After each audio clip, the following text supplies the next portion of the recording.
Hey, it's John from Freedom Force Talk Squad. Thanks for stopping by. Got an idea here for you. You know I like the novel. So what we're going to do is my favorite novel of the decade for the last 5 decades. Starting with this decade, 2016, I think, Houellebecq's Submission. This is a book about, it's a novel about the Muslim Brotherhood candidate winning the presidency of France and what happens to France. It is, and I'll say this to everyone of every political stripe, it is in good taste and true. From the previous decade before that, we have 2001. No contest for this one at all. The Corrections by Jonathan Franzen. This is a book about a Midwestern family where you get ideas of betrayal and disappointment in the family unit, all built toward the creation of an emotion with your relationship to these characters, culminating in this second, right when the book ends, which is one of the most concentrated feelings I've ever had in my life. And it came from a book. 90s, 1996, again, there's no competition here. Infinite Jest by David Foster Wallace. This is a dystopian future. Canada is annexed to the United States. And it is a very postmodern, very funny book where you need, it's like 1,100 pages. You have to have 2 bookmarks because there's over 100 pages of endnotes, and you have to read them as you go. So you have the 2 bookmarks. It's kind of funny, but it is one of the funniest, most rewarding and harrowing books you'll ever read.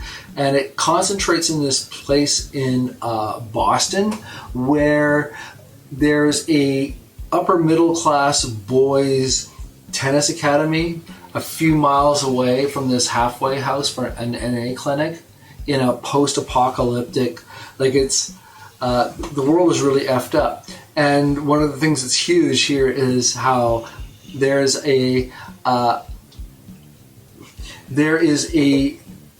entertainment recording that melts your brain, and it's out there somewhere and people are trying to find it because people just melt if they watch it because it's so entertaining. And these people get these wheelchair Montreal assassins become obsessed with finding this document and threatening to use it as a terrorist weapon unless Quebec is allowed to secede from Canada, though all of Canada has already been annexed to America.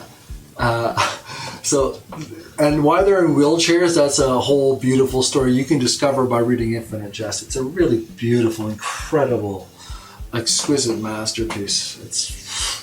All right.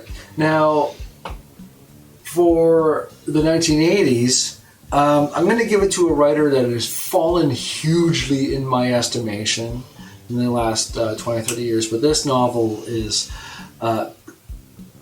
I just can't, I love it in this memory. I've read it 3 times. London Fields by Martin Amis. It is, I mean, I respect his dad a lot more as a writer and as a man, but this, I couldn't imagine a world without this book. It's about a woman who she plots her own murder, and she has 2 ways in which it can happen that she's constantly building. One is with a rich man who she tempts with love, and another with a poor man who she tempts with sex. And this is like a very British way of thinking, and it comes off so well. It's just a great book, so I really love that one. And from the 1970s, the 5th book, and yeah, this is another without a doubt, Gravity's Rainbow by Thomas— it's about an American psychic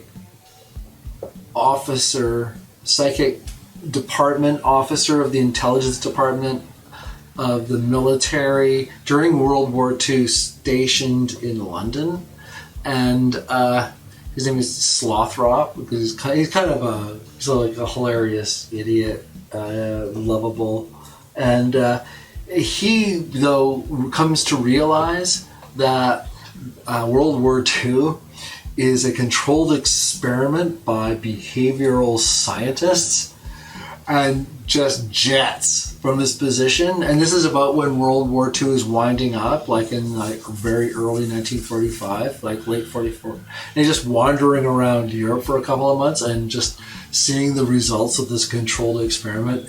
There's really nothing like it. The presentation, the writing of it is a bit dense, and I over time become a little less patient with a dense writing style, but I've read all of his books. I've reread most of them, and this book deserves your full attention. It is really an incredible experience, and I just bid you good reading. I'm so glad you're listening. Subscribe, and you're freer than you think. Cheers.